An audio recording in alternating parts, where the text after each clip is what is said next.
Hello students, welcome to class.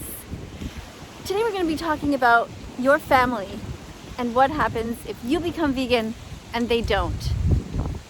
Now I know this is a difficult topic to talk about because if you're not yet vegan, I gotta kind of warn you that if you become vegan, it is most likely that your family will not become vegan with you. I hate to tell you.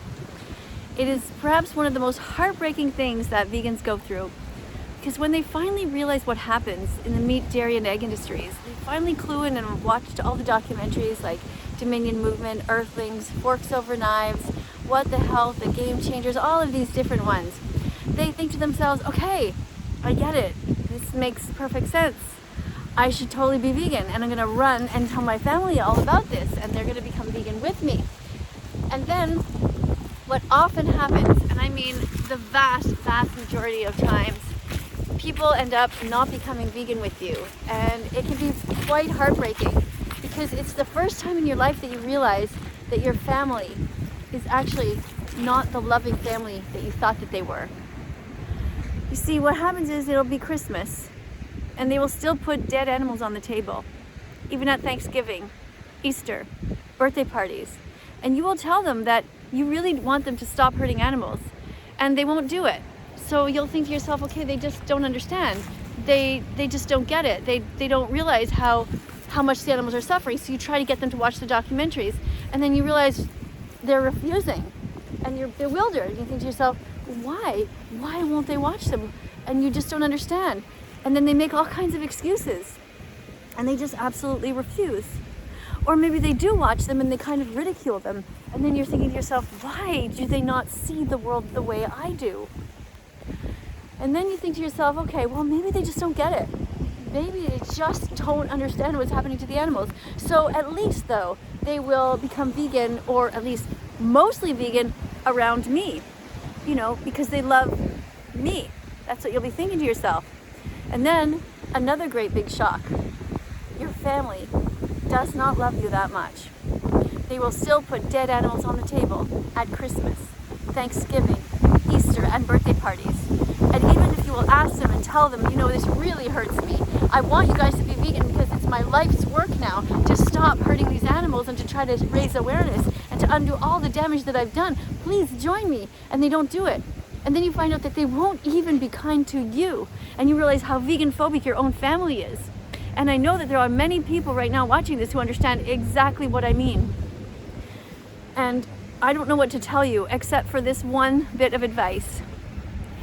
And it's going to seem like it contradicts itself because it really does. On the one hand, I'm going to say, be patient with your family and don't give up on them. But on the other hand, I'm going to say, give up on them. Let me explain what I mean. Yeah, you should keep continuing to educate your family and, be a little bit patient, because remember, it takes 100 clicks to become vegan, and look how long it took you to understand everything. How many hours of documentaries you watched, or how many times you've seen different episodes here on my channel, and it kind of finally clicked, right? So it does take some time, so you have to be patient with your family. On the other hand, though, it's probably really good advice to simply just ignore them and work on the rest of the world. Okay, so imagine that there's somebody else out there who needs to hear your advice, who needs to hear what's going on about the animals, and they're more open. Maybe it's because they don't have as much of an ego on the line. It's really hard to tell. There really needs to be some research into why that is, that people in our own families often don't become vegan.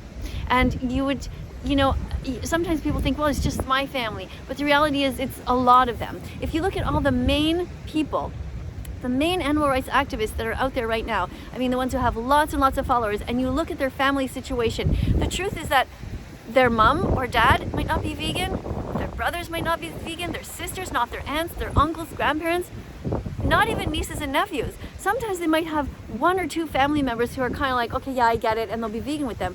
But my hair's going in my face here. But the reality is that if you look at their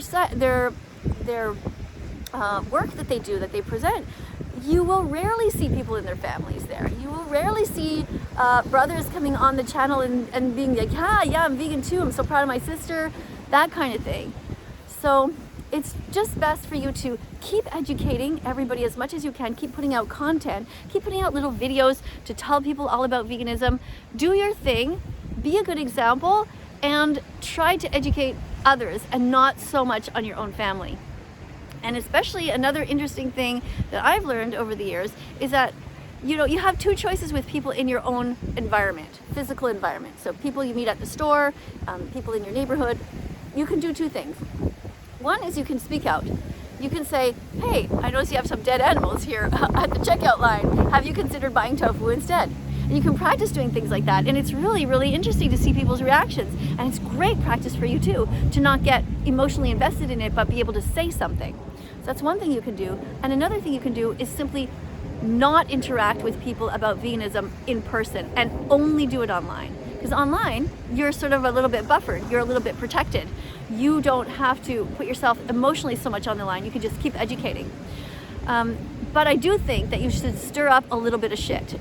If you're doing it online, you should absolutely go as far as you can, because there are so many people out there making vegan recipes, and veganism is not about recipes. It is about educating people about the end of the holocaust that we want. It is about trying to get animals to have a bill of rights.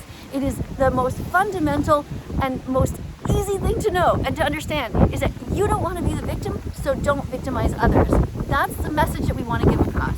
And yeah, ultimately the goal is to have an animal bill of rights, where animals are protected under the law from being raped, tortured, enslaved, from their body parts being removed, being murdered, all of this stuff, the same way that we have the rights that children have right now.